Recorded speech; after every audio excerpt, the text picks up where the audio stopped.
Welcome, tēnā koutou, and thank you for joining us in our very first panel discussion. I'm actually going to invite you to introduce yourselves in your way, in your language. Dr. Richard Grounds, perhaps we can begin with you. Pasa anzai sala antidi echi salila shushba honzo gini Yuchi zayada Seminole zayada antidi nechi sadle onkajutahi konfete. I'm very honored to be here and join together with you in this discussion, and I'm in English, Dr. Richard Grounds, but my Yuchi name, they call me Shushba, and we are here to promote our Indigenous languages. This is a wonderful celebration, and I'm here as the chair of the Global Indigenous Languages Caucus. Sanaki asukta. Tēnā koe, and thank you. Halay, if I could invite you now, please. Fasan anze sala, Halay ezeti, Yuji ha kedan, zoyaha kedan. Nanda Yuji Halay anze di gantwede. Abe aga sanle, go chasla go wedeneha, dahe en no ganfe. Ake enchi gatale neha. Nande go hantune, aga sanle weyowang, lechi, asogwash dahai. Nande zio toto ina, sahande odi gantwede Yuji Halay, odi kiawang, kedochi. Nande shtahae, Yuji haele o yutda, naga kale odi gantwede. Afa and shtahae, Yuji Halay o yutda disha. My name is Halay Turning Heart, and I'm with the Yuchi Language Project. My background is Yuchi and Seminole, and in our own language we're called Zoyaha, which means people of the sun. And our ancestral lands are in what has become known as the southeastern United States, and now located in Oklahoma. And my role at the Yuchi Language Project is as a learner, a teacher, and a director, and founder of our immersion program, Senlaki Asuta. Tēnā koe, thank you. Vanessa. Warda aretna nokanama Vanessa ngala Farrelly yenga prodama kuara nama and dakara Arrernte yenga mbandu arinya ba hoshi bendarinya proda rokaja yenga anjaram prodam kaljaram prodam getchingama yora taranoka kal jindan and then the marandora prodama rilama ba ilkardindora. So my name is Vanessa, my skin name is Nala. I'm from the Purdam Southern Arrernte people, which we're from Central Australia, so that's desert country right in the middle of Australia. If you've ever heard of the Rock or Uluru, we're like 5 hours away from that, but that's different country from us. And our language is severely endangered. Purdam and my nanas, two of my nanas, some of the last fluent speakers, and they're amazing at teaching us, and we really want to keep the language strong and teach the kids. Tēnā koe, Vanessa, thank you. Craig. Mia gantanang, tanganoa Craig Ritchie, na guri Dhunghutti gutanbari gimbizio wataya bandunga kai molamongu, ngai yangmala, ninan gilgandria, wataya Gawambrai Gutundabaria. My name is Craig Ritchie. I'm a Dhunghutti man. Our country is what's what we call our tribal area. Our country is Campsie on the mid-north coast of New South Wales, 4 hours north of Sydney. It stretches from the mountains down to the sea. But as a young fella, I grew up in central west of New South Wales in a small community called Gilgandra.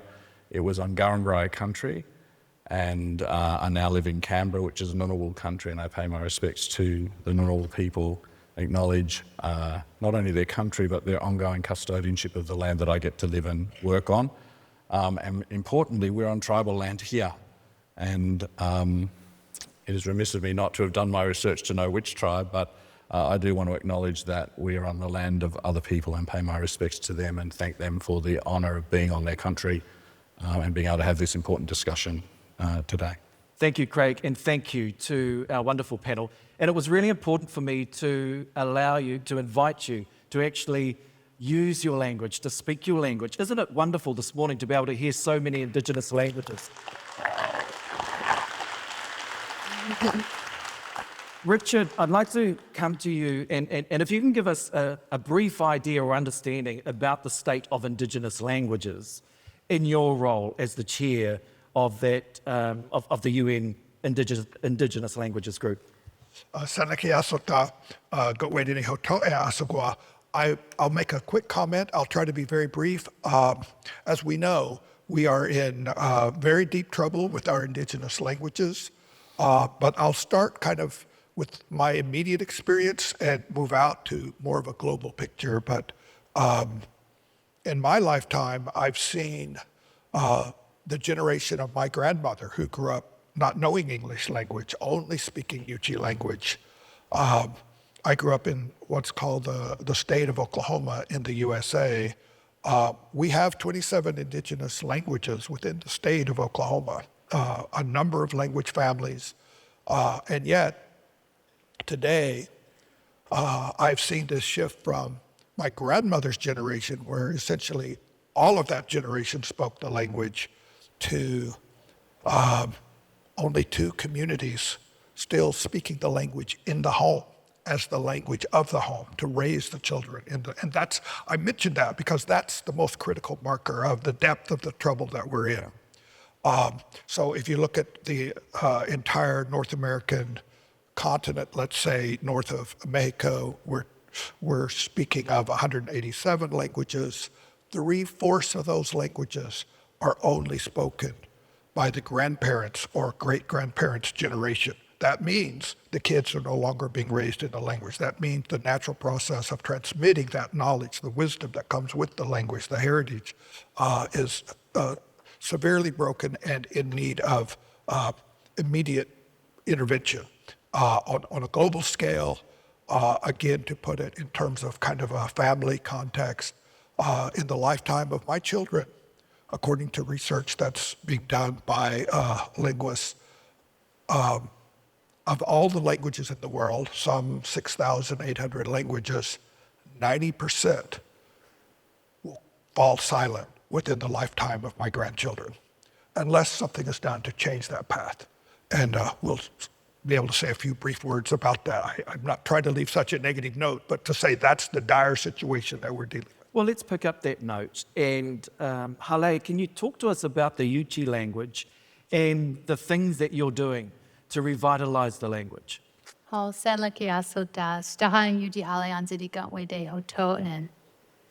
Yuchi language is a linguistic isolate, so it doesn't belong to any family. It's a completely unique language.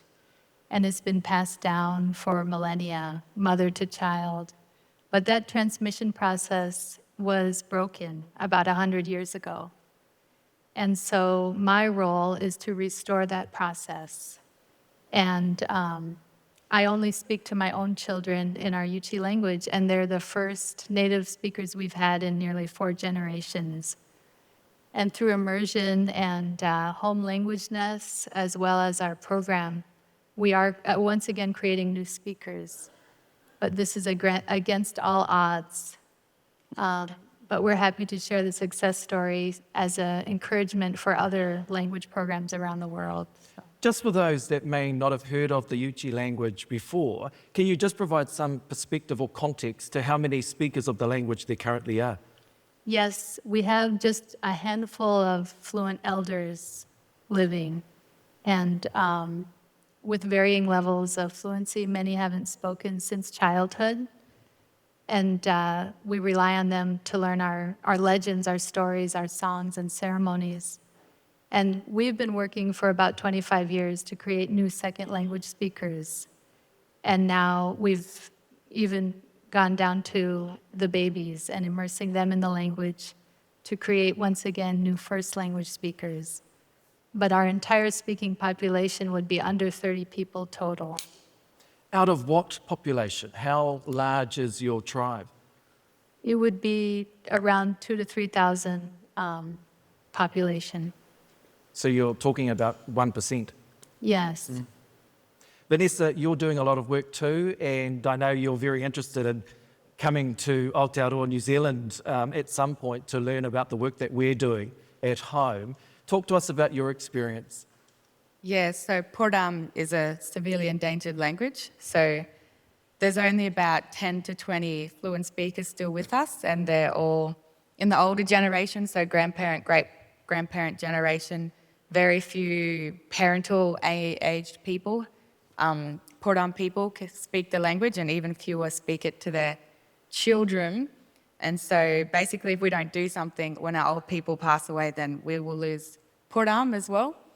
And so, yeah, we feel like we're racing against the clock, but it's no accident that Pordam got this way. It's not like we were lazy and just our language slipped away from us. It was actually the colonial process that did this to us, and it's still going on today. Like in the Northern Territory where I'm from, there used to be bilingual schools all over the Territory, which means that children were taught to read and write in their own language first until about year 3, and then learned English as their second language, and to read and write in English. But the NT government basically put in a policy so the first 5 hours of the school day it had to be taught in English, which basically wiped out any kind of language learning. So the last hour of the day where the kids are the most tired is when you're allowed to teach in your own language. And in where I'm from, there's still so much shame around speaking an Aboriginal language. Like they say, if you teach your kid language, then they'll sound mild, which is like a way of saying like uncivilized or dumb and all of that. And so not only did we have like the stolen generations and the teachers hitting children for speaking their language with my grandparents' generation, but now it still goes on today, that shame. And so we're always fighting that. Like when we first started our language program, the kids would just talk gibberish and like make fun of their own language, like as it was like something associated with something being, like uncivilized or bad in a way. And so the language program was really trying to break down that hate or like the shame in their own language and therefore in themselves as well that the kids had. But yeah, it's no accident, and yeah, the work we're doing is trying to reverse a lot of things in the history and that still happen. Yeah. Craig, I'm interested to understand what support is available to the Australian Indigenous languages in your experience. So I might come at that from a particularly personal kind of level. So there is some support, but Vanessa's right, and the thing that interests me working at a national level and as head of our national cultural institution, Indigenous cultural institution, is what's the framework and what's the kind of environment that's being created to incentivise the reawakening of Indigenous languages rather than to disincentivise it. And so it's not for me to be overly critical as a Commonwealth employee of the Northern Territory government, but policies like that are just dumb. Educationally, I think dumb, and the success of Maori immersion schools and the educational standards that the children that are in those schools are achieving is testament to the fact that, if the French and the Germans can learn physics and calculus in French and German, then our kids can learn the same things in our languages as well. And so I think that I'm a history teacher, so I don't know why you'd want to learn physics and calculus, but if you want to. So we do have 22 language centres around the country funded by the Commonwealth Government, but 22 language centres, many of which are small. There's been some enhancement recently, but if you think about when Captain Cook sailed his coal barge into Kamai, Botany Bay in 1770, there were between 250 and 300 distinct Australian languages spoken on our continent. And if you go down to the level of dialects, you're talking about 600 or 700 distinct languages. 22 language centres are really pushing against the tide, but making successes. And so our estimate is that of those languages, about 123 of them, of that 250, about 123 are still spoken. but only 14 of them are strong in terms that Richard described of being the language of the everyday transmitted from generation to generation. And so we're really in a difficult circumstance, and so we have tried to leverage things like the International Year of Indigenous Languages back in 2019 and looking forward to the start of the International Decade of Indigenous Languages in January as ways to not only harness local effort but harness global effort. Because like Vanessa, I look with some envy across the Tasman, not for rugby purposes because there's no conversation to be had on that, but in terms of the work done there to position Te Reo Māori not only as a historical or an anthropological curiosity, but as an official language of the country for a start, but also to reawaken it and strengthen it in many ways. And also, I would say, what the Welsh and the Irish have done in relation to their language revitalisation. So we've got a way to go. There is support. Our organisation holds a collection of over 1 million items. Many of that are related to the culture and history of First Nations Australians. Much of that is audio material related to language. And we are seeing that being drawn upon by our communities and to reawaken their language. But there's some things that can happen. But can I just, you're trying to hush me up, but I'll just make 2 points. First of all, we use a deliberate language to describe Australian Indigenous languages as Australian languages. Like I spent a lot of years learning to speak a fundamentally foreign language. I'm pretty good at it. But it wasn't until I was 51 years old and had the good luck to get the job that I have now in an organisation that employs the linguists that worked on my language, for me to master very poorly that piece of my language that you heard a moment ago. My dream, I saw it earlier on the screen, is that my grandchildren don't have to wait till they're 51 years old before they get a chance to engage with their language and then just rely on the good luck of getting a job. I don't want to assume that it's a given, Richard, and I want to talk about the importance of language and culture and why this is so important to the identities of Indigenous peoples. Just a quick comment about it. We understand, literally this has been borne out by research, by careful comparative studies, the complexity, the biological diversity that exists on the earth in particular regions correlates extremely highly with the diversity of languages.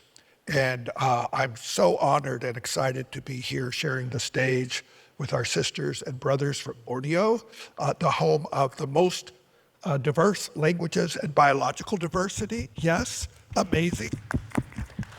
It is so wonderful to have them here with us, but we have to be intentional about it. It does relate to the well-being of our youth, of our communities. It does relate to the future of our traditional knowledge. It does relate to our ability to live in a sustainable way on this planet. And that's really what's at risk as we lose this diversity of voices. Indigenous peoples literally represent 80% of the world's linguistic and cultural diversity. The biodiversity is also in that same range, 75, 80%. That is under the care of Indigenous communities. So it's just absolutely a critical voice to keep those traditions going so that the earth can be properly managed, respected, understood, and it comes out of that worldview that's carried in the language. There's nothing really quite like young people learning their language and being able to communicate with their elders, to be able to pray in their language, to be able to participate in their ceremonies, their dances, their story traditions. There's something about that there's really no replacement for, and it strengthens the internal identity and well-being of our youth into the future, and that's part of what we're working for. Kedatala. Halay, working to revitalise a language is tough. It's really hard. You spoke earlier around raising your children in the language with very limited support around you. Talk to us about just how tough it is. Yes, Yuchi ha go wene go yundani chi san le la da ba le sahande gaka le go jwa e le. So I really appreciate that. For us, it's been important to create a language habitat. And we're immersed in an English-speaking society most of the time, but we have our home and our program set aside as Yuchi immersion. And this boundary is so important to create an environment where the language has prestige, it has preference, it's valued.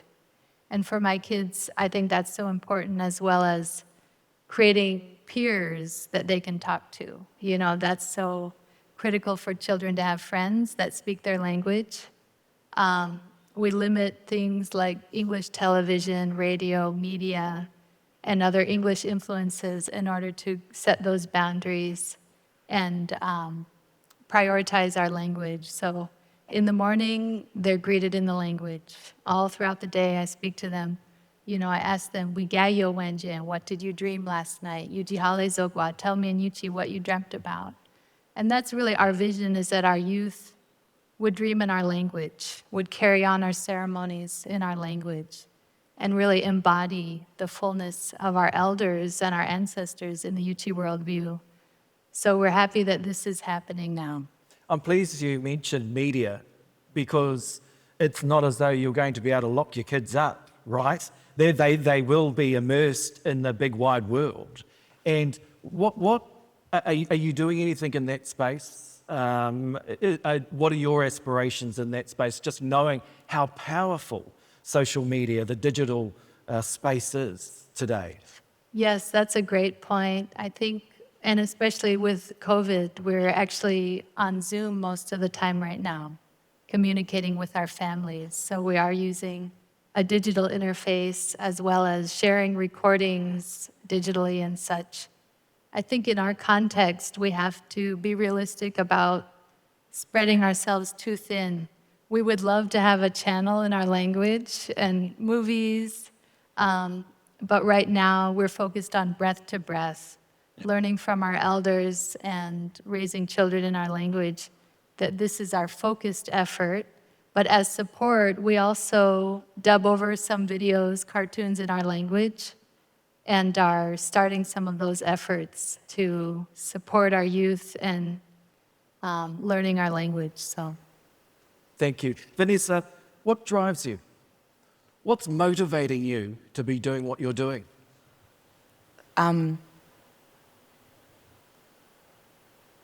Yeah, I guess it's the kids too.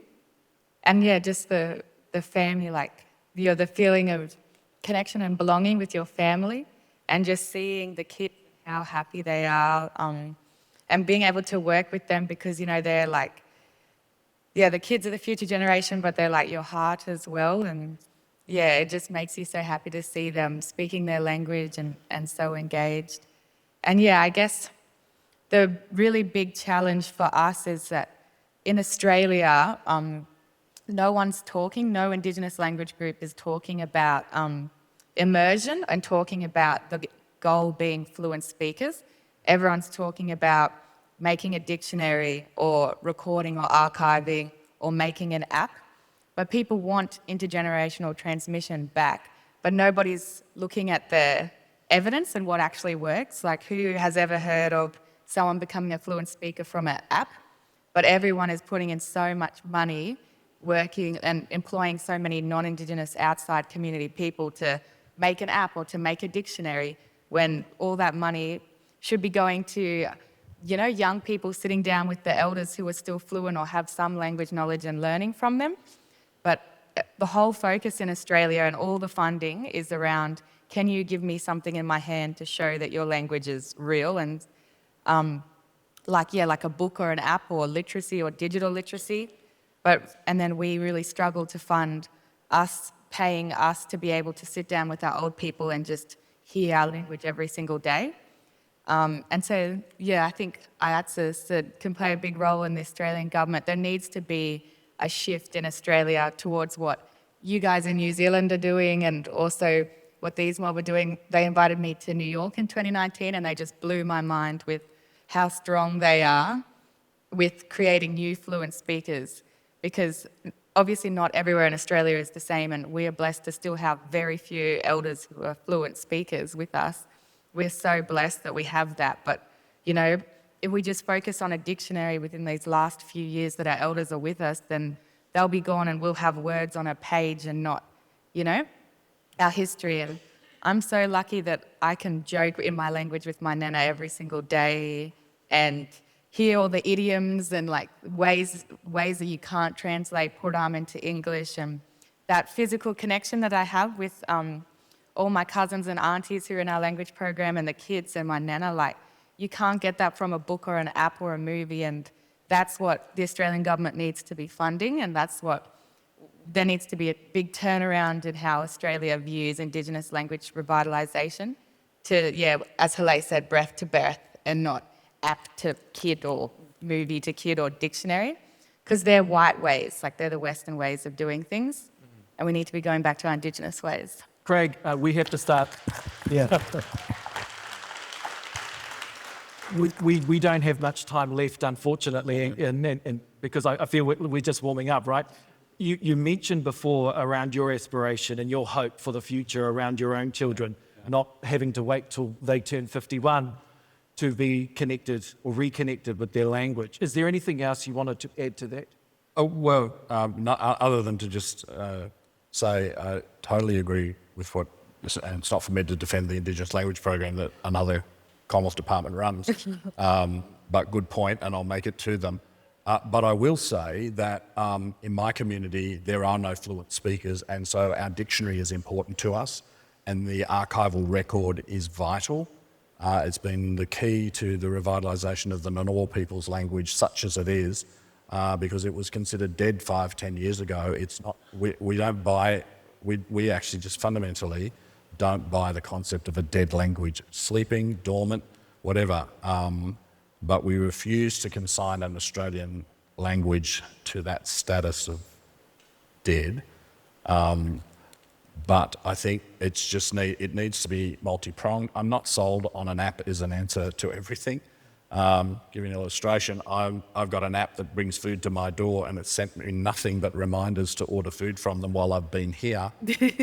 I suspect the delivery fee will be extortionate, but because it's a tool, it's not the answer. And so I think we need to harness all of the resources that we have available to us and all of the smarts that we have as Indigenous people to be able to solve these problems. I think that's the point, right? We need as many tools as possible because we've got so much challenge to overcome, right? Halay, your hopes, your aspirations for the future for the Yuchi language?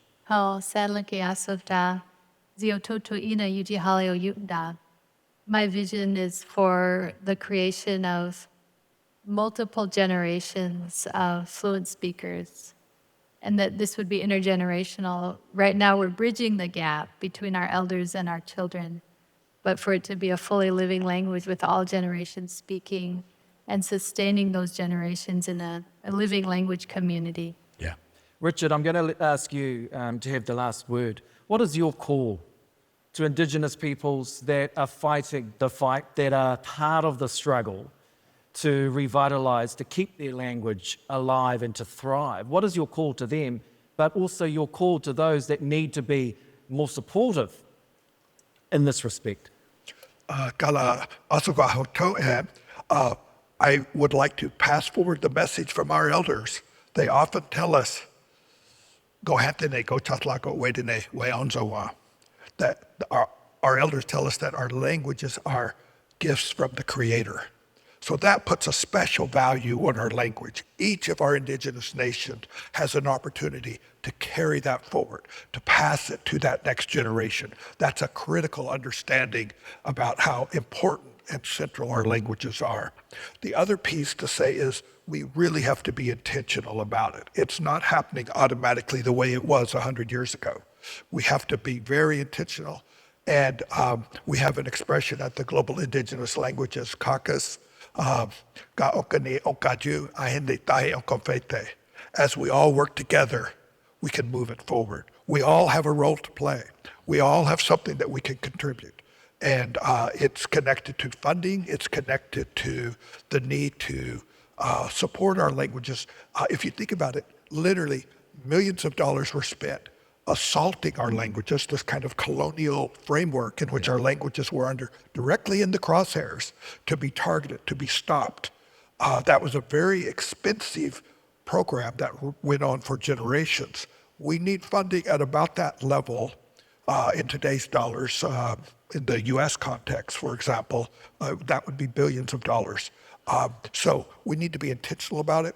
We need to work together. We need to call in as many partners as we can. And we're very excited. We've been working at the United Nations Permanent Forum on Indigenous Issues since 2002 to promote our languages. And we have just now received approval for the International Decade of Indigenous Languages in the UN system. So that will begin in January 2022. So we're very excited about it. It's an opportunity to work together. It's an opportunity to move it forward in a good way. Thank you, and thank you to all of you for the amazing work that you are doing and all the very, very best. Thank you for joining us this morning.